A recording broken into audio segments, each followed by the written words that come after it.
Welcome to all. आप सभी का स्वागत है अगेन इस लेक्चर में, जहां पे I will be talking about a very important international affair news which is related to the Shanghai corporation organisation, shortly called as SCO. आपको पता है भारत का अमृतकाल एक काफी अच्छे नोट से स्टार्ट हुआ है। भारत के अमृतकाल में we have got the G20 presidency. Bharat के अमृतकाल में we are going to preside over the SCO summit, and that's a very great news, and that's a very motivational start for India's journey, where India has taken a pledge to become a developed economy in the coming 25 years।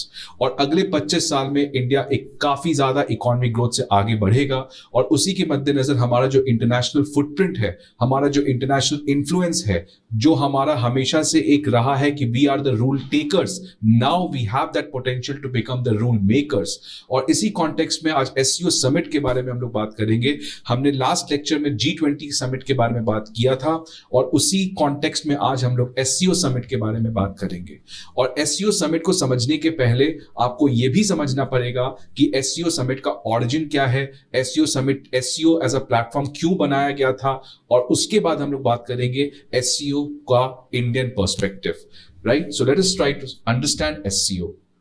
तो अगर SCO की बात करते हैं तो it's a Eurasian political economy and security alliance. Eurasian मतलब Europe plus Asia. उसका एक पॉलिटिकल अलायंस है, उसका एक इकोनॉमिक अलायंस है, और उसका एक सिक्योरिटी अलायंस है। पॉलिटिकल मतलब पॉलिटिकल आपका एक एजेंडा के ऊपर बात करता है। For example, let me take the example कि अगर मान लो यूनाइटेड नेशन में रिफॉर्म की बात हो जाए, so that's a political issue, तो उस बेसिस पे ये ऑर्गेनाइजेशन आपका कोऑपरेट करता है। देन कमिंग टू इकोनॉमिक, किस तरीके से इस पूरे एरिया में आपको ट्रेड बढ़ाया जाए, आपका ट्रेड इन सर्विसेज बढ़ाया जाए, ट्रेड इन गुड्स बढ़ाया जाए, तो इन चीजों के लिए आपका इकोनॉमिक अलायंसेस है। देन फाइनली सिक्योरिटी, कि कैसे इस एरिया में टेररिज्म का थ्रेट, इस एरिया में साइबर सिक्योरिटी का थ्रेट, इन सारे इमर्जिंग और एग्जिस्टिंग थ्रेट्स को काउंटर किया जा सके। So that's why it's a Eurasian political, economic and security alliances. No, SCO को बनाया गया था 2001 में, लेकिन इसका प्रीकर्सर था हमारा शंघाई 5। तो शंघाई 5 जो 1996 में बनाया गया था, आप इसमें देख सकते हैं कौन कौन से कंट्री है: China, Russia, Tajikistan, Kyrgyzstan and then finally Kazakhstan. और इसी शंघाई 5 ऑर्गेनाइजेशन को 2001 में अपग्रेड करके एससीओ बनाया जाता है by the inclusion of Uzbekistan. अब बात आता है कि एससीओ को बनाया क्यों गया था। अब यहां पे आपको समझाना जरूरत हो जाता है। आपको पता है कि 1991 में जब सोवियत यूनियन कोलैप्स हो गया and the world order change from bipolar to a unipolar, there was an American hegemony which got established. And then after the 9/11, the American hegemony was pushed to a greater heights, because America उसके बाद अपने power का काफी ज्यादा use कर पा रहा था, लेजिटिमेटली यूज कर पा रहा था, बिकॉज उसके कंट्री पे टेररिस्ट अटैक हुआ था। And now in that context US was intervening in different parts of the world in the name of countering terrorism. और यहीं पे आपको जितने भी बाकी कंट्रीज हैं उनको समझ में आ गया था कि now we have to come together and resist the American hegemony. इसलिए 2001 में एससीओ बना, 2006 में RIC, Russia India China platform बना, उसी समय आपको ब्रिक्स प्लेटफॉर्म बना। तो ये जितने भी कंट्रीज थे, they were trying to ensure कि एक मल्टीपोलर वर्ल्ड ऑर्डर हो। They were trying to limit the influence of American hegemony in their backyard. They were trying to ensure a democratic world order. तो उस context में ये जो 2001 से लेके 2005-6 जब अमेरिकन हेजेमनी अपने काफी पीक पे था, up till 2008 global financial crisis, जहां से वेस्ट का डिक्लाइन स्टार्ट हुआ है, तो ये जो समय था 2001 से लेके 2008 तक, that moment was the peak of American hegemony. और इसी समय बहुत सारे ऐसे ऑर्गेनाइजेशंस बनाए गए थे जो उस अमेरिकन हेजेमनी को रेसिस्ट करना चाहते थे। And in this context the foremost organisation which was built, that was in the year 2001, the formation of SCO. Right, so it was promoted primarily by China and Russia. SCO को बनाने के पीछे जो अहम भूमिका अपनाया गया था वो आपको चाइना और रशिया के द्वारा किया गया था। Right? To promote the inner Asia stability and limit the American reach in Central Asia. right? To promote inner Asia stability and limit the American region, Central Asia. ठीक है, तो बेसिकली इसको उसी कॉन्टेक्स्ट में बनाया गया था कि अमेरिका का इन्फ्लुएंस इस पूरे एरिया में, इस पूरे बैकयार्ड, जो रशिया का बैकयार्ड है, आपको पता है कि जो सेंट्रल एशिया है ये एक बहुत इंपॉर्टेंट रीजन है। ये कहा जाता है कि दुनिया पीरियोडिक टेबल में जितने भी एलिमेंट्स हैं वो सारे आपके सेंट्रल एशिया में मिल जाते हैं।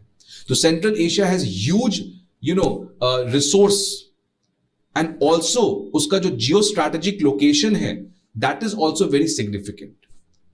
और सेंट्रल एशिया को रशिया अपना क्या मानता है? बैकयार्ड। सेंट्रल एशिया को चाइना क्या मानता है? अपना नियर वेस्ट। तो सेंट्रल एशिया में अमेरिकन इंफ्लुएंस को कम करना, अमेरिकन हेजेमनी को रेसिस्ट करना, इसीलिए एससीओ को बनाया गया था। ठीक है, देन फाइनली 2004 में एससीओ का सेक्रेटेरिएट भी बनाया गया चाइना में। ठीक है, तो इसको समझने में आपको बस एक चीज समझना है। अगर आप इतना चीज नहीं भी याद रखते हो, it does not matter, there is no one who is going to ask you all these things. Year कब बना, आपको बस याद रखना है कि जो 2001 से लेकर 2008 का समय था, इस समय ऐसे बहुत सारे मल्टीलैटरल प्लेटफॉर्म्स बनाए गए थे। For example SCO, for example BRICS, for example RIC, और इनका यही पर्पस था कि अमेरिकन हेजेमनी के इन्फ्लुएंस को कम करना, डेमोक्रेटिक वर्ल्ड ऑर्डर इंश्योर करना। ठीक है, बिकॉज अमेरिकन हेजेमनी पहली बार कब एस्टैब्लिश हुई थी? 1991 में, after the collapse of Soviet Union. And since 9/11 when America was under attack and then Bush declared the war on terror, और उसके बाद America was blatantly using its power in the name to counter terrorism. So उससे American hegemony 2001 के बाद it got pumped up, and in this context all these regional platforms got established. So ये context आपको याद रखना है कि SCO किस context में बनाया गया था, right? Next coming to membership, कौन कौन SCO के member हैं? तो 40% of the world's population and 20% of the world's GDP comes from SCO. सबसे लेटेस्ट एंट्रेंट क्या है? 2017 में India and Pakistan became member of SCO. अब क्यों इंडिया को बनाया गया मेंबर, क्यों पाकिस्तान को बनाया गया मेंबर? तो यह कहा जाता है कि इंडिया को एससीओ में मेंबर बनाने के पीछे रशिया का बहुत बड़ा हाथ था। देन पाकिस्तान को एससीओ में लाने के पीछे चाइना का बहुत बड़ा हाथ था। ठीक है, सो हमेशा आप ये समझोगे, जहां भी इंडिया, जैसे यूनाइटेड नेशंस सिक्योरिटी काउंसिल में अगर इंडिया को सीट चाहिए तो China will play the Pakistan card, because China को क्या है कि इंडिया पाकिस्तान लड़ते रहो आपस में यार तुम लोग। इंडिया को वो क्या करना चाहता है? काउंटर, तो ले आओ पाकिस्तान को। तो इसलिए इंडिया का इंक्लूजन में एक रशिया का बहुत बड़ा रोल था, because Russia wants to counter the influence of China. देखो, हम लोग रशिया चाइना के रिलेशन जब हमने यूट्यूब पे रिकॉर्डिंग पे आपको लेक्चर में दिया था, उसमें हमने बात किया था कि जो रशिया चाइना की आज दोस्ती है, उस दोस्ती केवल दिखती है, जो स्ट्रक्चरल इश्यूज है रशिया चाइना के बीच में वो बहुत बड़े हैं। इसलिए those two countries which is now in a no limits friendship, soon they will be entering into a major conflict in the near future. That's why, because the structural underpinning of those relationships is very weak, right? तो इसीलिए Russia और China, although वो अच्छे friend हैं, but उनके बीच में बहुत ज्यादा प्रॉब्लम है, और इसीलिए Russia always needs India to balance China. तो जैसे India always needs Russia to counter the China, वैसे Russia always needs India to counter China, balance China. ठीक है, सो रशिया चाइना का रिलेशनशिप बढ़ा है, वो एक दूसरे कॉन्टेक्स्ट में बढ़ा है, बिकॉज रशिया के ऊपर सैंक्शंस हैं after this Ukraine war, and that's why the relationship between Russia and China has increased. But that does not mean कि India's dependency on Russia and Russia's dependency on India will go down, because they both are united to a large extent in countering the influence of China.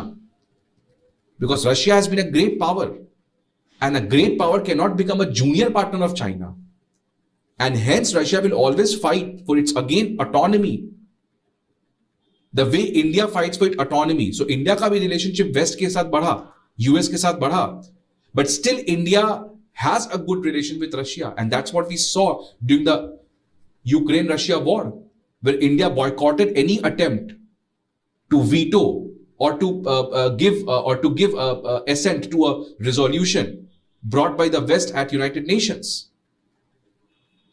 So this is what you have to understand. आपको मैं ये extra knowledge इसलिए दे रहा था because you have to understand that Russia, India, US, और अगर आपको समझ नहीं आ रहा है तो एक डिटेल वीडियो हमने ऑलरेडी डाल रखा है, आप जाके उसको देख सकते हैं और समझ सकते हैं कैसे डायनेमिक्स चलता है और कैसे पाकिस्तान और चाइना का डायनेमिक्स चल रहा है. देन 2022 में ईरान और Belarus, they are probably going to soon join the SCO. और आपको पता भी एससीओ समिट इंडिया में होने वाला है, और अभी जस्ट हमारे एनएसए अजीत डोवाल वो ईरान के फॉरेन मिनिस्टर से भी मिलते हैं एससीओ समिट के पहले. तो हो सकता है कि अब तुरंत इनकी मेंबरशिप को एक्सेप्ट कर लिया जाए. और बाकी ऑब्जर्वर स्टेट्स हैं हमारे अफगानिस्तान एंड मंगोलिया. सो ये देख सकते हैं हमारा, ये है आपके एससीओ का मैप. तो इसमें देख सकते हैं ये सेंट्रल एशियन मेंबर स्टेट, जो सेंट्रल एशिया वाला रीजन है आपका, ये आपका रशिया हो गया, ये आपका सेंट्रल एशिया, ये इंडिया, ये पाकिस्तान, और ये आपका चाइना, इंडिया, पाकिस्तान, ये आप सॉरी ये सेंट्रल एशिया और ये आपका Russia. So this Russia, Central Asia, Pakistan, India, China, Mongolia as an observer state. ठीक है. सो ये आपके इतने कंट्रीज एससीओ के मेंबर हैं. सो एससीओ के मेंबर स्टेट्स, ऑब्जर्वर स्टेट्स. अब उसी में ईरान और Belarus probably are going to soon join the SCO platform. Objectives क्या था एससीओ का आना? तो एक तो हमने बात कर लिया था, जो कि मेजर ऑफिशियल ऑब्जेक्टिव था, was to resist the American hegemony. ठीक है, वो रियल ऑब्जेक्टिव था, to limit the influence of America in Central Asia, which is primarily the backyard for both China and Russia. So ensure political stability in Central Asia. Central Asia एक बहुत important reason है, और central Asia में आपको पता है internal problems बहुत ज्यादा है, रिलीजियस रेडिकलाइजेशन भी है, और अगर सेंट्रल एशिया में कुछ प्रॉब्लम आता है तो रशिया में भी प्रॉब्लम आएगा, चाइना में भी प्रॉब्लम आएगा, इंडिया में तो आएगा ही. So that's why SCO was promoted by Russia and China in order to ensure political stability in Central Asia. Next, enhance intra-regional cooperation. Next, promote cooperation in political affairs, economics and trade. ये सब easy है, कोई भी multilateral platform का या regional platforms का यही objective होता है. Safeguard regional piece, security and stability. किस रीजन की बात हो रही है? वही सेंट्रल एशिया वाला रीजन की बात हो रही है, अफगानिस्तान वाले रीजन की बात हो रही है, इन रीजन्स के बारे में बात हो रही है.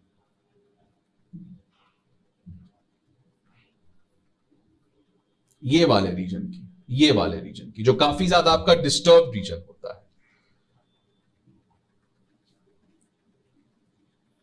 जो काफी ज्यादा आपका डिस्टर्ब रीजन होता है. यहां पे अफगानिस्तान आ गया, सेंट्रल एशिया में आपस प्रॉब्लम है. तो कैसे इस पूरे एरिया में एक तो अमेरिकन हेजेमनी के इन्फ्लुएंस को कम करना, रीजनल स्टेबिलिटी इंश्योर करना, इकोनॉमिक ट्रेड बढ़ाना, पॉलिटिकल कोalitions बढ़ाना, so that they can collectively talk at international platforms, Afghanistan में स्टेबिलिटी लाना, यही सारे ऑब्जेक्टिव्स थे एससीओ के.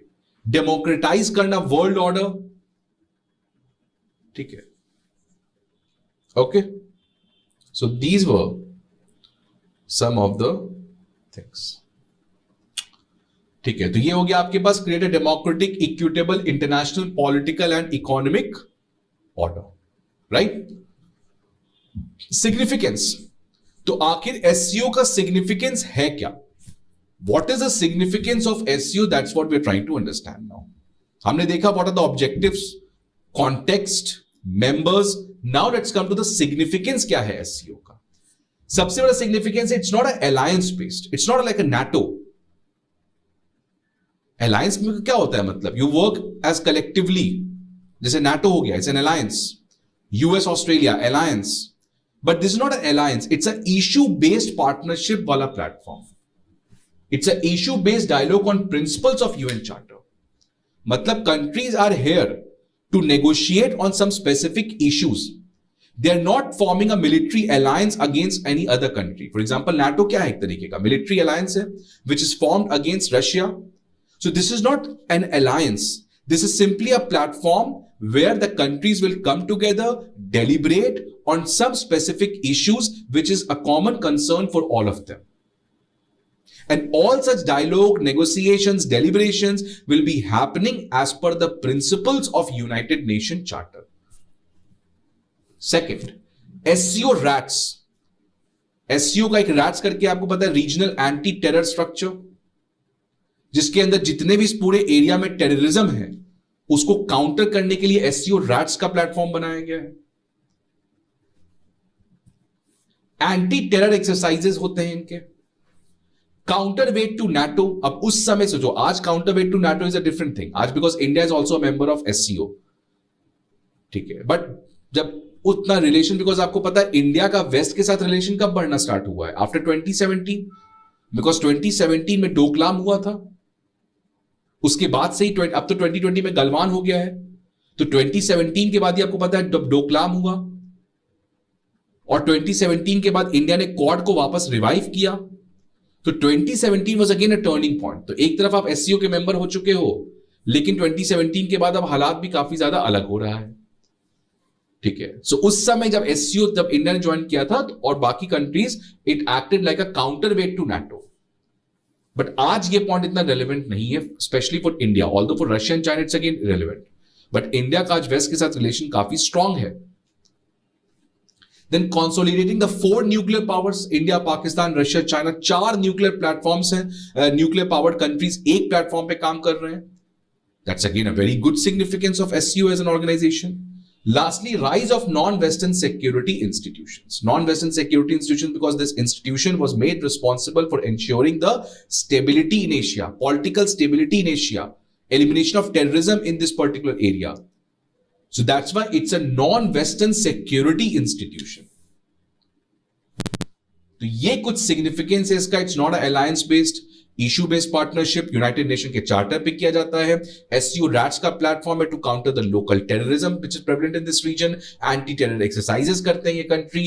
It acted as a counter wait to NATO because it's a non western security institution. And finally it is the only one platform apart from the United Nations Security Council which brings 4 nuclear power.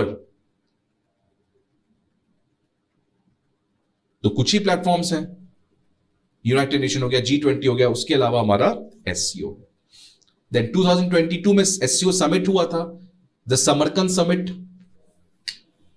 जो आपको पता है it was very famous in news because यहीं पे prime minister Modi ने Putin को कहा था कि this time is not the time for war, और वो काफी ज्यादा कैची स्लोगन हो गया इन द इंटरनेशनल डिस्कोर्सेस.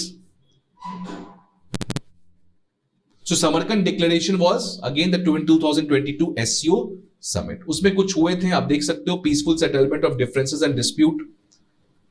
ठीक है, mutual respect for sovereignty, independence, territorial integrity of the states, form a unified list of terrorist, separatist and extremist organization, and Varanasi was declared as the SCO tourism and cultural capital for 22-23. तो ज्यादा कुछ outcome नहीं आया था SCO summit से. देखो problem क्या है, आपको ये समझना पड़ेगा that you have to be very much idealistic about expectations. See, international politics is always in anarchy.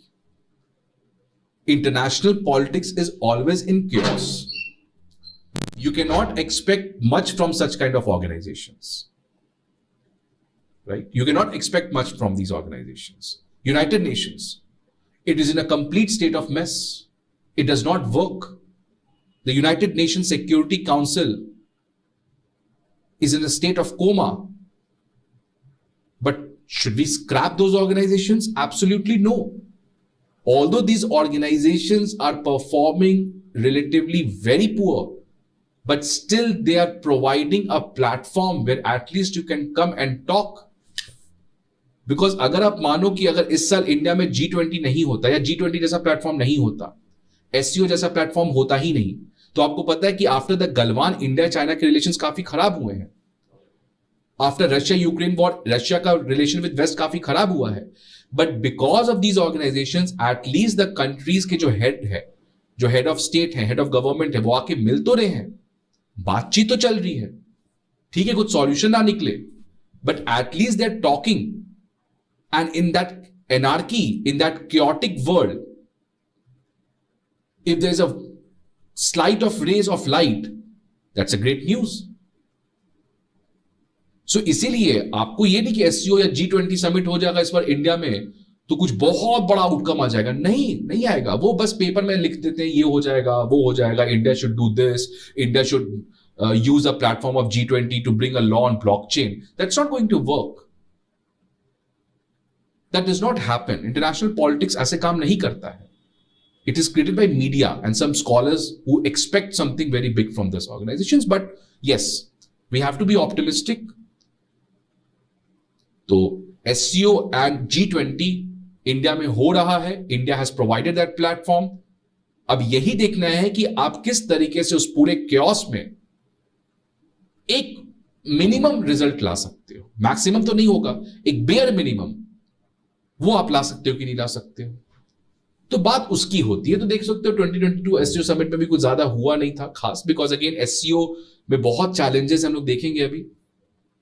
अब देखो चैलेंजेस क्या क्या एससीओ में. सबसे बड़ा चैलेंज खुद सोचो क्या है एससीओ में.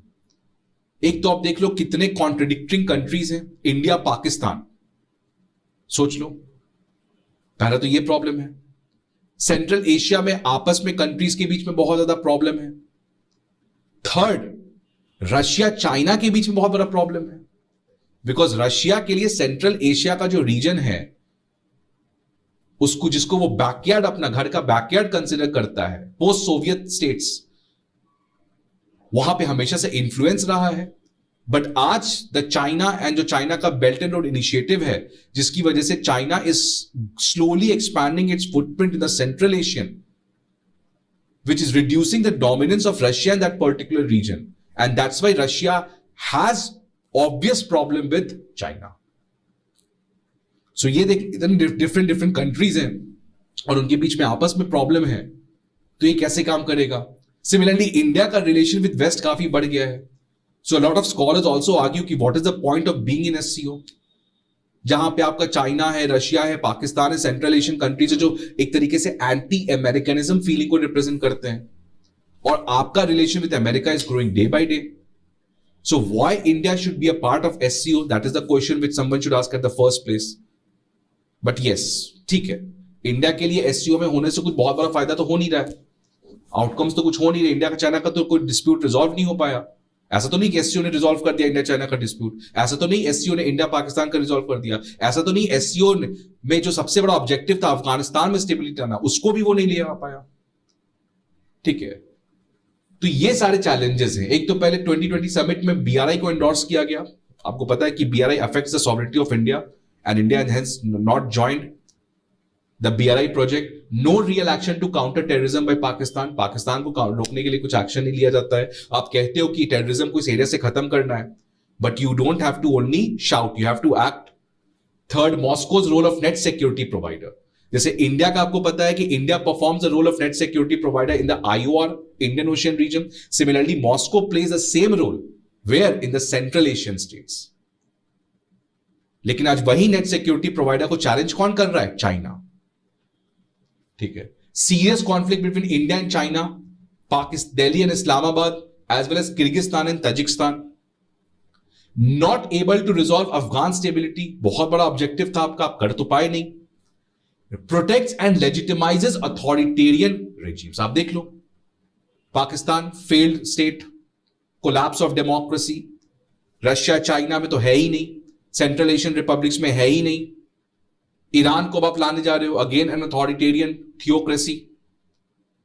सो बात यह है कि आप कह रहे हो डेमोक्रेटिक वर्ल्ड ऑर्डर लाना, बट आप भैया खुद तो डेमोक्रेटिक हो. पहले खुद तो आप अथॉरिटेरिज्म को फैलाते हो, खुद आप वायलेट करते हो rule based world order, and then you are expecting,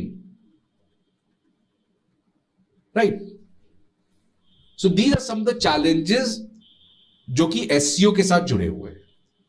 अब इंडिया के लिए क्या सिग्निफिकेंस है, that is the most important point you have to understand कि इंडिया के लिए एससीओ क्यों सिग्निफिकेंट है। सबसे बड़ा आपको पता है कि इंडिया का जो फॉरेन पॉलिसी था which was shaped by Nehru, जिसको हम लोग नॉन अलाइनमेंट मूवमेंट कहते थे, नॉन अलाइनमेंट मूवमेंट जो फॉरेन पॉलिसी था, that was brought in the context of cold war, where the world was divided into two blocs, one led by USSR and the second Western bloc led by the United States. और उस context में नेहरू ने लाया था non alignment policy, that means we will not align with any of the two blocs. इसी चीज को इस गवर्नमेंट ने चेंज किया है, और इस गवर्नमेंट ने नहीं, बेसिकली 1991 के बाद से ये चेंज हुआ है, बट इस गवर्नमेंट ने इसको काफी ज्यादा थियोरेटिकल फिलोसॉफिकल वे में चेंज किया है, that from non alignment 1.0 we have shifted to non alignment 2.0। जो नॉन अलाइनमेंट 1.0 था वो नेहरूवियन फॉरेन पॉलिसी था, staying away from both the blocs. But if you go to the non-alignment 2.0, it is not that we'll stay away from the two blocks. Rather, we will engage equally with the two blocks. समझो, पहला negative है, we will stay away from the two blocks. Second is a positive, that we will interact with both the blocks, but in an equal manner. Hence, the best way to express Indian foreign policy at present time is that India is following a multi-alignment foreign policy strategy. Non alignment क्या, आप किसी के साथ align नहीं कर रहे हो, आप दोनों ब्लॉक के साथ इक्वल डिस्टेंस मेंटेन कर रहे हो। बट मल्टी अलाइनमेंट का मतलब कि आप दूर नहीं खड़े हो, आप जाके इंटरैक्ट कर रहे हो कंट्री के साथ, आप नेगोशिएट कर रहे हो डिफरेंट कंट्रीज के साथ। तो India is friend of Russia, but India is also good friend of US. So this is multi-alignment strategy, that you're trying to pursue a strategy where you consider every friend as equal, you're ready to negotiate, you're ready to talk with any of the friend. Unlike the non-alignment 1.0, which meant equal distance from both the blocks. दोनों blocks से हमें दूर रहना है. But this is about interacting with both the blocks in an equal manner. So the former was a negative and this is the positive. So multi-alignment, from non-alignment to multi-alignment. Strategic autonomy. आपको पता है India का, because of China, the relationship has increase with the west, right. बट अगर हम waste के ऊपर ही केवल डिपेंड करेंगे तो उस केस में इंडिया अपना स्ट्रैटेजिक ऑटोनॉमी खो देगा। And hence India always needs to balance that thing with the help of Russia, that boss आप ही नहीं हो, रशिया भी हमारा फ्रेंड है, तो कल को आप मदद नहीं करोगे हमें चाइना को चैलेंज करने में, we have Russia also. So that's why it is very important for India to be the platform. इसलिए बहुत सारे स्कॉलर्स, स्पेशली सी राजा मोहन, कहते हैं कि SCO as an organization is very much irrelevant for India. You cannot expect much results from SCO for India. But at least even if it provides 0.1% of benefit for India, it is worth being in such organization. Then platform for India China talks, बात तो करते नहीं directly, तो कम से कम इन platforms के through बात कर लेते हैं। इंडिया के लिए बहुत इंपॉर्टेंट है चाइना का अगेन इन्फ्लुएंस जो सेंट्रल एशिया और इस एरिया में बढ़ रहा है, किस तरीके से ऐसे प्लेटफॉर्म को यूज करके चाइना का इन्फ्लुएंस, क्योंकि अकेले तो कर नहीं पाओगे, बिकॉज चाइना इज अ बेहेमोथ, बहुत पैसा है, तो अकेले तो आप कर नहीं सकते। तो कैसे इस प्लेटफॉर्म के through you are trying to ensure your interest is served and influence of China goes down. Engage collectively with the Central Asian states. आपको पता है इंडिया और सेंट्रल एशिया का बहुत बड़ा रिलेशन जो है, it always suffers from the tyranny of distance, बहुत दूर है, कनेक्टिविटी नहीं है। और इंडिया का सेंट्रल एशिया के साथ हमारा कुछ अच्छा बातचीत भी नहीं, although in the recent times अब तो हमारा समिट लेवल पे अपग्रेड हो गया इंडिया सेंट्रल एशिया का relations, but historically the relationship has not been that much good. But such kind of platforms provide us to engage collectively with the Central Asian states. Next, it recognizes India's role beyond the South Asia and thus surpasses the physical and the psychological barrier created by the Pakistan. India जो हमेशा केवल south Asia में involve रहता है, because एक तरफ आपका पाकिस्तान है जिसकी वजह से we are not able to connect with the SCO, then you have Afghanistan now led by Taliban. So such kind of platforms basically ensure कि इंडिया का प्रेजेंस बाकी कंट्रीज में भी हो. ठीक है. Participation in Afghanistan stability process, this is very important. C Rajamohan कहते हैं अपने इंडियन एक्सप्रेस के एडिटोरियल में कि Afghanistan has become the major point और the major driving force as to why SCO countries should come together, cooperate and move on. तो अफगानिस्तान में जो अभी तालिबान की सरकार आ गई है, उसके लिए SCO कंट्रीज का एक साथ आना और अफगान स्टेबिलिटी को एक ठीक करना, that has become a very important priority. So this is all about SCO. आप देखोगे तो SCO को ज्यादा इंपॉर्टेंट टॉपिक है नहीं, इतने से आपका एग्जाम के लिए कंटेंट काफी है. So you have to understand the context of SCO. You have to understand the origin of SCO, the evolution of SCO, objectives of SCO, significance of SCO, and what is the significance of India for SCO. बाकी कुछ factual information आप डाल दोगे कि हाँ इस समय summit होगा, यहां पे समिट होगा एंड ऑल दोस थिंग्स, वो फैक्ट्स हैं. And finally the SCO summit को जो आउटकम आएगा, यू कैन अपडेट इट कि क्या आउटकम आया समिट का. I will make a video then also. ठीक है. सो अगर मैं माई टेक पूछोगे आप कि what is the take of mind, ठीक है, क्या मेरा टेक हो सकता है आपका इस पूरे पर्टिकुलर इश्यू पे, तो सबसे बड़ा आपको अगर देखोगे SCO ठीक है, it's not a very organization which would bring resolve a lot of issues of India के issues को resolve नहीं कर सकता SCO. For example, इंडिया का रिलेशन विद पाकिस्तान, इंडिया का रिलेशन विद चाइना, उसमें जो प्रॉब्लम्स हैं उसको SCO ठीक नहीं कर सकता है. That's perfectly fine. But still because China एक इतना बड़ा थ्रेट है हमारे पास, a dragon which is dancing right next to our door, we have to hedge. And उस हेज में ऐसे प्लेटफॉर्म्स जो कि नॉन वेस्टर्न प्लेटफॉर्म्स हैं, क्योंकि वेस्ट के साथ तो हमारा ऑलरेडी अच्छा रिलेशन चल रहा है, क्वाड वॉट है, but to hedge against China and to also hedge against such kind of western platforms, SCO provides that right platform. Because SCO की वजह से India is trying to ensure its strategic autonomy. Because अगर मान लो आज Russia नहीं होता और आज SCO में केवल चाइना रहता, तब तो SCO कोई रेलेवेंट ही नहीं है. तो इंडिया, अगर मान लो रशिया जैसी कोई कंट्री नहीं होती आज, तो इंडिया को अगर चाइना को रोकना होता तो India needed the support of west. उस केस में we would have completely became dependent on west, और उससे फिर हमारा अपना सारा स्ट्रैटेजिक इकोनॉमी खत्म हो जाता. लेकिन just because of countries like Russia and they are providing a platform like SCO, India is able to ensure its strategic autonomy, that I can counter China but I don't need to depend only on west. I have other options, I have other friends, I have other platforms to do that. So on the one hand, I have Quad, but also I have SCO. So Quad will focus on Indo-Pacific to hedge India's interest against the growing threat of China. SCO platform will ensure to hedge India's interest in the Central Asia against the growing dominance of China.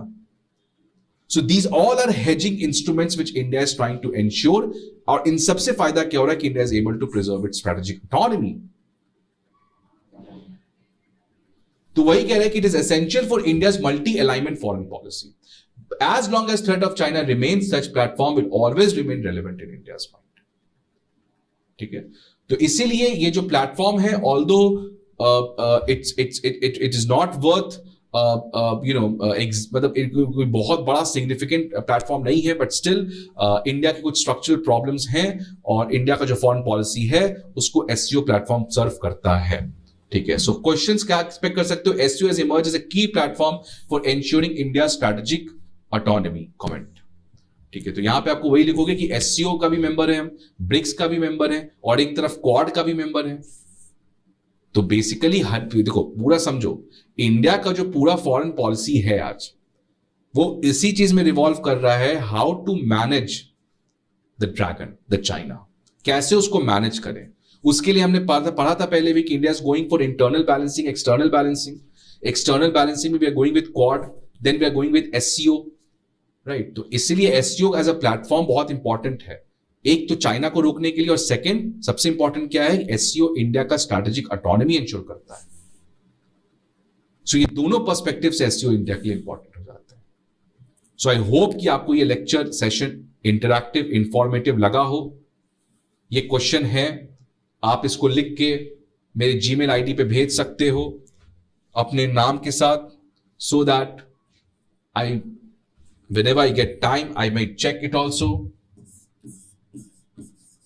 kumsujay@gmail.com.